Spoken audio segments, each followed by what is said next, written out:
ये ब्रह्मा विष्णु महेश, ये तो जन्म मरने वाले भगवान हैं, इनको मैं नमस्कार भी ना करूं।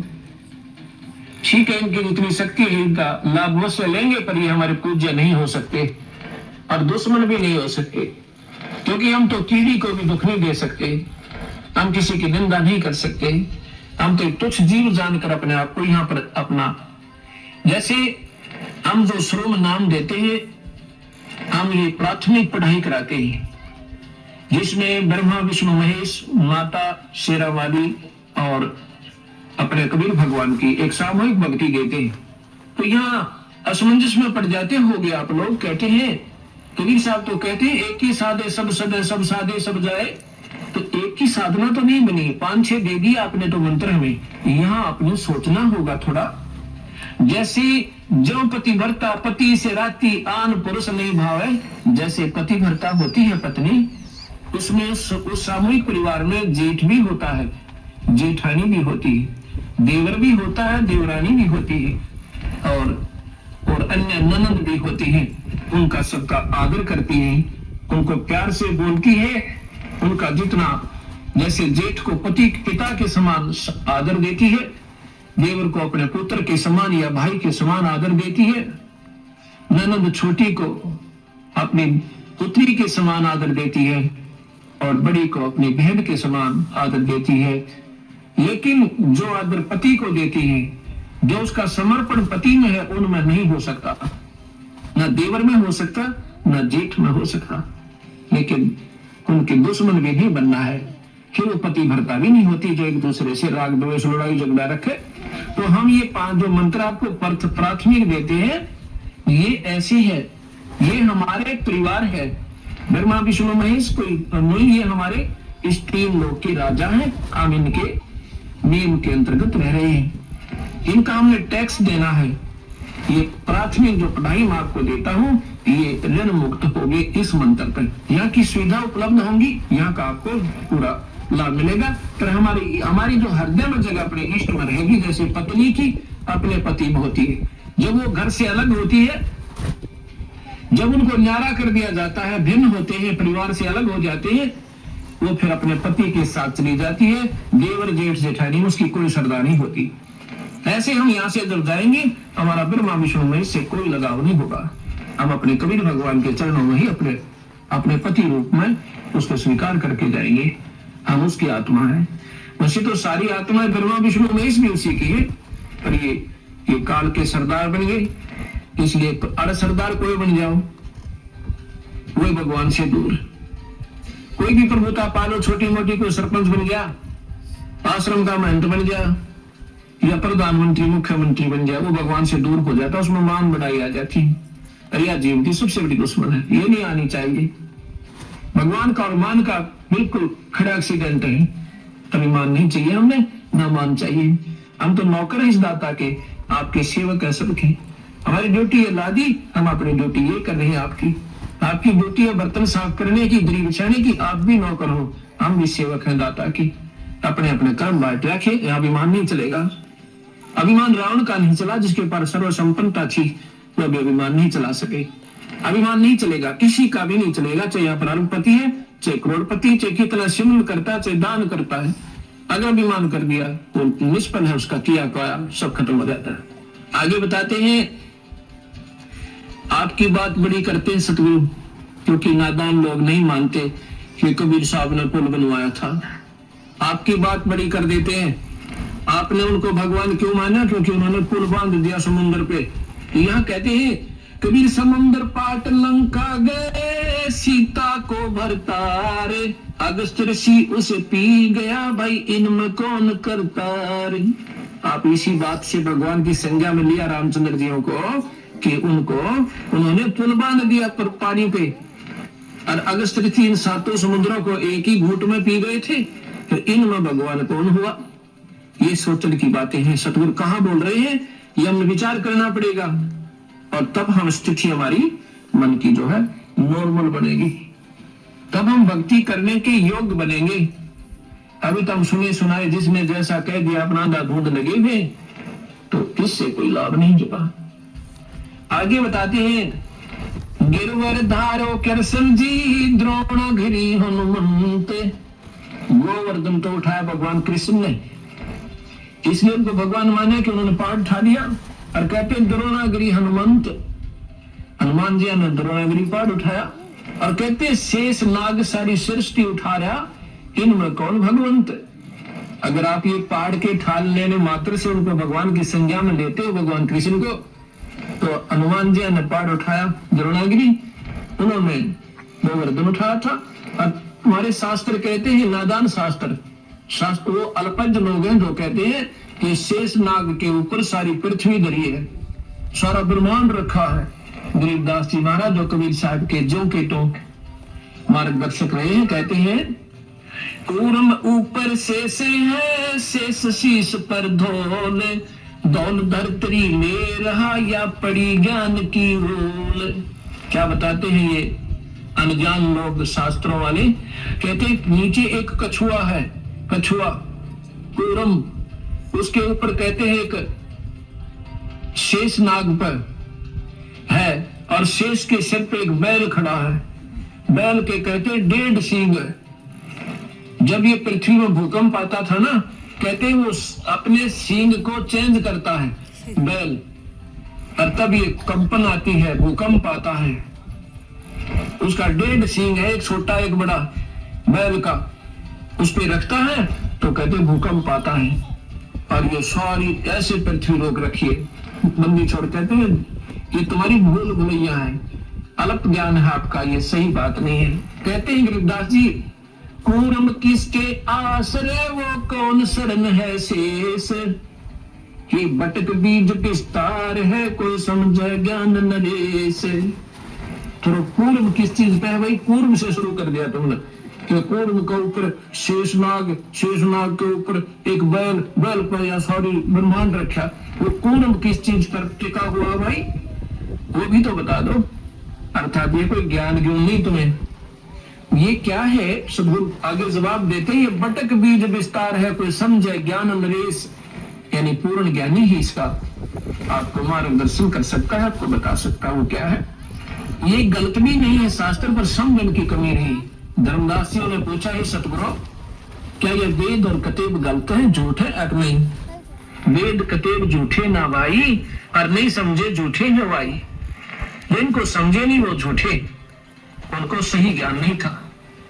ये क्या है, जैसे सेक्रेटरीट बना रखा है, अब तो हर राजधानी में बन गया, हर सीट मतलब स्टेट में, उसमें 4-4, 5-5, 6-6, 7-7 मंजिल ऊपर नीचे ऑफिसेज की बना देते हैं, ऑफिसरों की।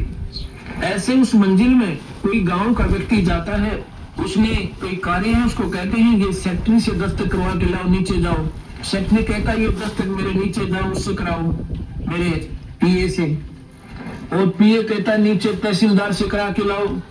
तो वो ऐसे हो, नीचे तहसीलदार है, ऊपर सेक्रेटरी का पीए बैठा है, फिर ऊपर सेक्रेटरी है, फिर सीएम बैठा है। गांव वाले पूछते हैं भी कैसे है वहां पर अधिकारी लोग, वो बताता है, कहते तहसीलदार के सिर पे पीए बैठा है, पीए के सिर पे जो है मंत्री उसका सीएम बैठा है, तो सेक्रेटरी बैठा है, सेक्रेटरी के ऊपर कहते सिर पे सीएम बैठा है। अब वो समझाने वाला अनजान था, वो तो अपने हिसाब से सही बता रहा था, पर समझ नहीं चूक करके उन्होंने बता दिया कि एक दूसरे के सिर पे बैठे हुए। वो सिर पे नहीं, बीच में और पार्टी संग थी जिसका सपोर्ट नहीं आ रहा था। ऐसे ही लोग जैसे बीच में गुरुत्वाकर्षण कहो, इसको प्रानंदनी शक्ति कहा सतगुरु ने। इसकी शक्ति के आधार से ये न्यारे न्यारे पार्टी संघ है और अपने अपने स्थान पर ये टिके हुए हैं, ये ईश्वरीय शक्ति से रुके हुए हैं। यहाँ कहते हैं इनको कोई जानकारी समझे, बटक बीज विस्तार है कोई समझे ज्ञान नरेश। एक वट वृक्ष होता है, वहां जड़ से चलती है, लंबा टाला पहुंच जाता है, मन 100 फुट लंबा, 50 फुट लंबा, वो वहां टहनियां भी नीचे को आ जाती है। तो ये कहाँ पे रुका हुआ है, ये रोकने वाली एक मूल और है पेड़ जो जिसको सबको रोके हुए है। ऐसे ये शक्ति सतगुरु की ये सारे ब्रह्मांडों को रोके हुए है। ये कबीर भगवान की शक्ति है जो सबको रोके हुए। आगे बताते हैं बंधन काटे विपत में कठिन कियो संग्राम, चिन्हो रे नर प्राणिया ये गरुड़ बड़ो अकराम। अब आगे सुनो आपके भगवान की। कहते हैं एक बार एक ने साधना कर रखी थी नाग देवता की। उसने कहते हैं नाग फांस एक उसको शस्त्र दे दिया था। उसने वो नाग फांस शस्त्र छोड़ दिया, जिससे भगवान राम को भी ऐसे बांध दिया जैसे रस्से से बांध देते नीचे ना हाथ। और उन सर्पों ने जाकर के उनको ऐसे जकड़ दिया, सारी सेना को बांध दिया। और भगवान एक जड़ की तरह खड़े हुए हैं रामचंद्र जी। तो फिर कहते हैं गरुड़ जी से पुकार करी, भगवान नाम न छुटवाइए, हमारी रक्षा करो गुरुदेव। जब गरुड़ ने जाकर वो नाग जो है ना खाए, वो बंधन काटे, जब राम मुक्त हुए, अब बंदी छोड़ कहते चिन्ह रे नर प्राणिया, यो गरुड़ बड़ा राम, ये भगवान राम बड़ा हुआ कि ये गरुड़ जी बड़े हो गए। उस ये भगवान है पर ये पूर्ण नहीं है, ये तीन लोक के ईश्वर हैं। और ये जो कथाएं हैं भाई, ये काल के अधीन है। ये काल भगवान है, यहाँ का सारी सृष्टि का 21 ब्रह्मांड का उसके पास रिमोट कंट्रोल है, और वही सबको नचा रहा है, वही कर्म करवाता है, वही जीव को फिर इसमें कर्मों में ही बांध कर और नचाता है। अब आप देखिएगा, एक समय की बात है, भगवान रामचंद्र जी की पत्नी को रावण ने उठा लिया था, और भगवान को मालूम नहीं कि उसकी पत्नी ने कौन उठा ले गया। ये मत समझना भक्तों कि मैं भगवान राम का या कृष्ण का एक द्रोही हूँ या उनकी निंदा करता हूँ। ये सच्चाई के आधार पर आपको तुलनात्मक बताना पड़ रहा है, इसलिए मेरा जिक्र करना पड़ रहा है, क्योंकि ये श्रेष्ठ ज्ञान भी हमारे समाज में नहीं आया। तीन लोग का भी अगर सही मार्गदर्शन हो जाए तो कबीर साहब की भक्ति 2 मिनट में सारे संसार का समझ में आ जाओ। इसलिए हमने ये जीवन से शुरू करनी पड़ रही है। इसलिए थोड़ा सा नए व्यक्तियों को ऐसा लगेगा कि महाराज जी शायद भगवानों के निंदक हैं, बिल्कुल नहीं। जो की तो जो कह दी जावा निंदा नहीं होती, उनके बारे में झूठ कपट मिलाना वो निंदा कहलाती है। भगवान राम को मालूम नहीं है कि सीता को कौन उठा ले गया। तो हम के मन में प्रश्न आता था, किसी से पूछते थे जब हम कबीर पंथी नहीं थे। मैं तो सन 1988 में ये नाम लिया, और सन 1993 के लास्ट में, यानी लगभग 9वें महीने में, सितंबर में, गुरुदेव ने ऐसे तुरंत बुलाकर, 110-12 साल की आयु थी मेरे गुरुदेव की इस समय, और मैं तो अपना नौकरी करता था, बुला करके मुझे कहा कि आज के बाद तू नाम देगा।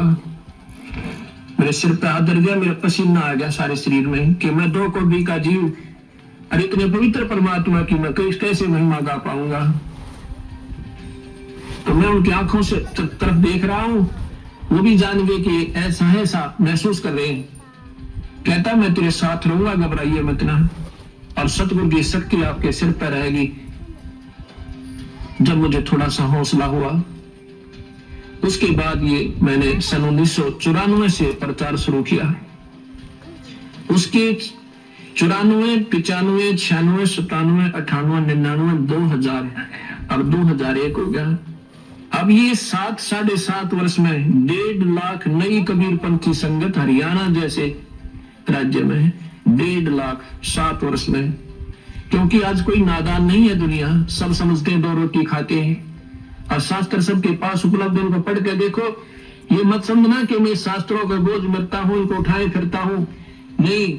ये तो आपके लिए कोई आकर खस्से और कहे जी आप झूठ बोल रहे हैं, ये शास्त्र उठा के दूंगा, ये पढ़ ले वीरा, मेरे से पीछे बात करना, ये आपके शास्त्र है। एक अंधा था, वो लालटेन लिए फिरे, अंधेरे में लालटेन ले रखी उसने हाथ में। बच्चे आ जाते हैं कि बाबा, वो कहता भाई देखना देखना मुझे दिखाई नहीं दे रहा है। वो बच्चे कहते हैं बाबा तू लालटेन किस लिए ले रहा जब तुम्हें देखता ही नहीं।